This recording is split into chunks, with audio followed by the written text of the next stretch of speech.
Abadepite bo mu nteko ishinga amategeko ya Leta Zunze Ubumwe za Amerika batoye itegeko ryambura Perezida Donald Trump ububasha bwo gufata ibyemezo bwite ku ntambara igihugu cye gihanganyemo na Iran.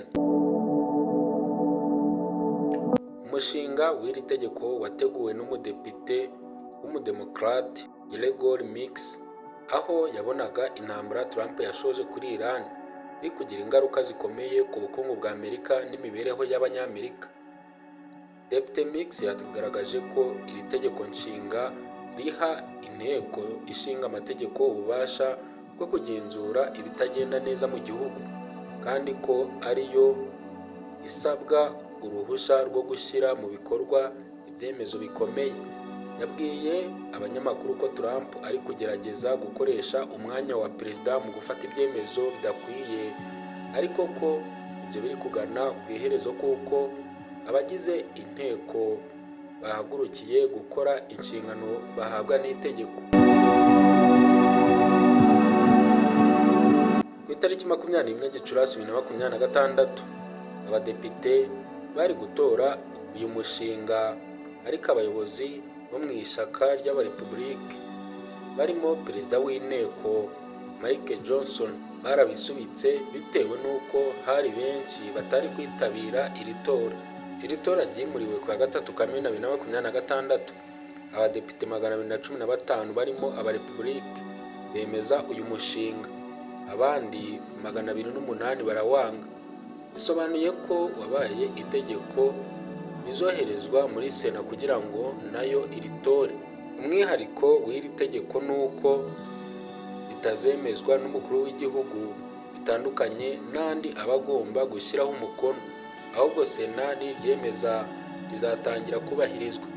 Umurepublike Thomas Messier we muri leta Kentucky yatangaje ko Abanyamerika barambiwe intambara yashowemo na Trump kuko yatumye ubuzima bwabo buhenda cyane, aho icupa ry'ibiro 3.7 bya gaze isigaye rigura $5, ifumbire yo ikaba yarabuze. Messier yagize ati, abantu barambiwe icupa rya gaze $5, icupa rya mazutu $6, no kuba tudashobora kubona ifumbire dushyira mu mirima yacu muri Kentucky.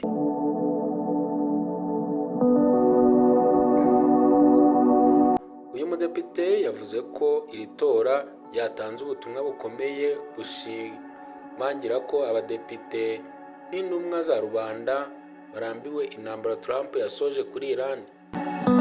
Perezida w'inteko Mike Johnson yagaragaje ko iri tora ari ikibazo kuko ryambura Trump ububasha mu gihe yatangije ibiganiro bigamije guhagarika intambara y'Amerika na Iran.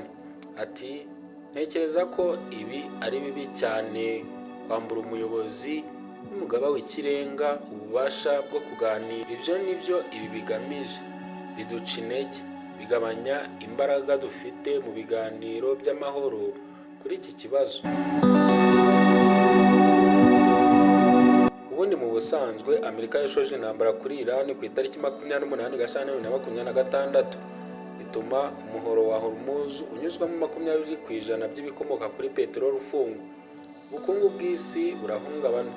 Trump yigeze asaba inteko uruhushya rwo kuyitangiza. Itegeko rya Amerika rigenga intambara rivuga ko perezida atemerewe kugumisha ingabo mu ntambara igihe kirenze iminsi 60 atarasaba inteko uburenganzira, kandi yamaze kurenga.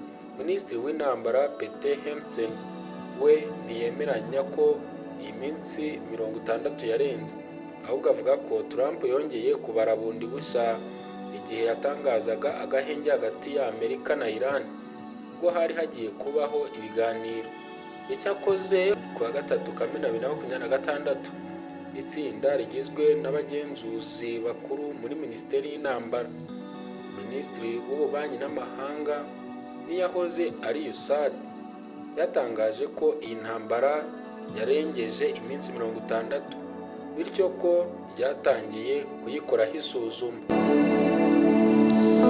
Umushinga wateguwe na Depite Meeks uteganya ko Trump agomba kubuzwa gufata icyemezo cyo gukomeza intambara keretse abitangaje ku mugaragaro nyuma yo guhabwa uruhushya n'inteko ishinga amategeko. Usubizaho kandi igihe ntarengwa cy'iminsi 30 perezida ahabwa yo gusaba inteko uruhushya rwo gukomeza intambara no guha inteko ibisobanuro bifatika byumvikanisha impamvu y'intambara n'igihe izamara.